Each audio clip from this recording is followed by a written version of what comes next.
Trump's disqualification for office. The Senate has already spoken.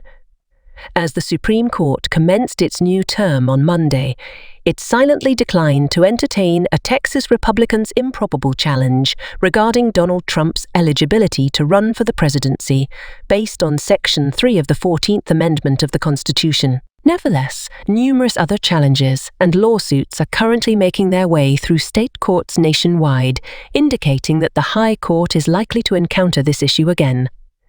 Before we get started, be sure to subscribe and hit the notification button to be notified when we post great videos. Let us know your possible suggestions by leaving your comments below. While the courts grapple with the question of whether the 14th Amendment disqualifies Trump from holding further presidential office, a straightforward yet audacious resolution by the United States Senate could prove decisive. Undoubtedly, the Supreme Court serves as the ultimate interpreter of the Constitution. However, Congress also possesses the authority to interpret the Constitution under specific circumstances and to base its actions on those interpretations. Courts often abstain from resolving disputes deemed to be political questions that are appropriately determined by the legislative and executive branches. It is plausible that the courts may adopt this approach when confronted with challenges to Trump's eligibility for the presidential ballot in 2024.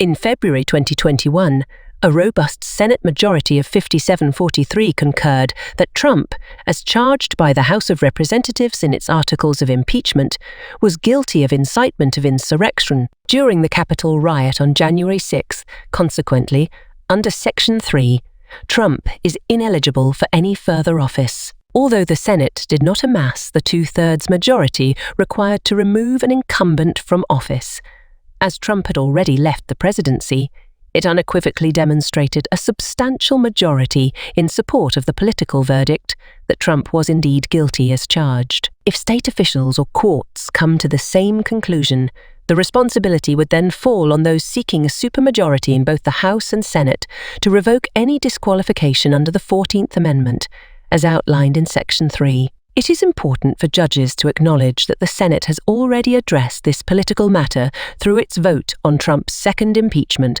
on February 13, 2021. Although the vote did not meet the two-thirds requirement for removing a president, 57 senators voted in favor of convicting Trump for inciting insurrection and disqualifying him from holding any future office of honor, trust, or profit under the United States.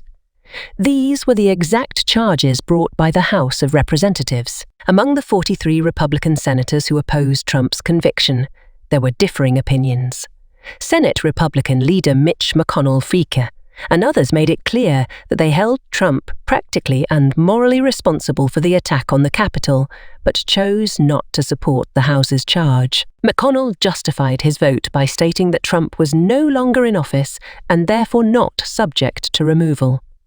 For him and others, this issue was considered irrelevant. While the majority expressed their stance on both Trump's guilt and disqualification, the minority Republican vote does not provide any guidance on the matter of disqualification. If there had been an opportunity to vote separately on disqualification, it is possible that other members of the minority would have joined the 7 Republicans.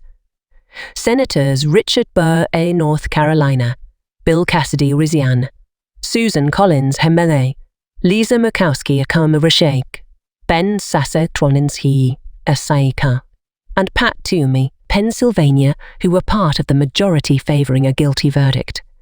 The current Senate consists of a majority of members who have already deemed Trump disqualified from holding future office by finding him guilty in 2021. One of the former senators in the majority, Patrick Leahy, DVOT, has been succeeded by Senator Peter Welch, DTT, who voted in favor of President Trump's impeachment in the House. On the other hand, former Senator Pat Toomey R.P., who opposed Trump's conviction, did not seek re-election and has been replaced by Senator John Fetterman D.P., who is highly likely to support Trump's disqualification. The appointment of LaFonza Butler by California Governor Gavin Newsom to succeed the late Democratic Senator Dianne Feinstein is expected to maintain this consensus. This should be taken into consideration during upcoming judicial deliberations. It is unlikely that a senator would change their position on such a significant matter, as the Senate is considered a continuous body.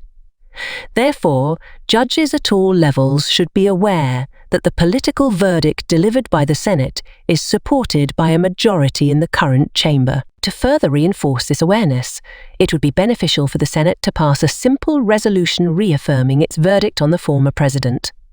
This resolution should specify, similar to the 14th Amendment, that the removal of this disqualification would require a vote from both houses of Congress. Additionally, the removal of this disqualification would necessitate supermajorities, with 2/3 of the members in each chamber in agreement.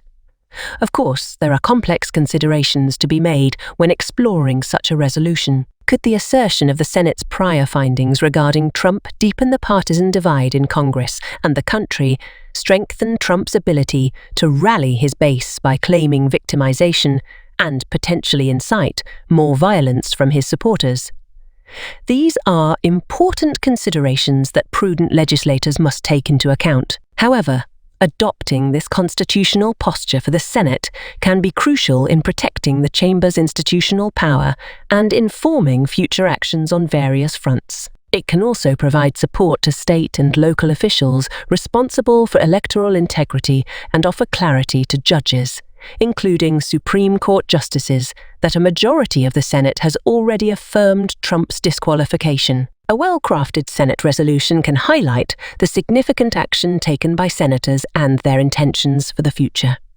Alton Fry, former Senate Staff Director and President of the Council on Foreign Relations, and James A. Thurber, University Distinguished Professor of Government Emeritus and founder of the Center for Congressional and Presidential Studies at American University, offer this perspective. That's what we have for you today. What do you think of our video? Let us know in the comments section below, and don't forget to subscribe, like and hit that share button.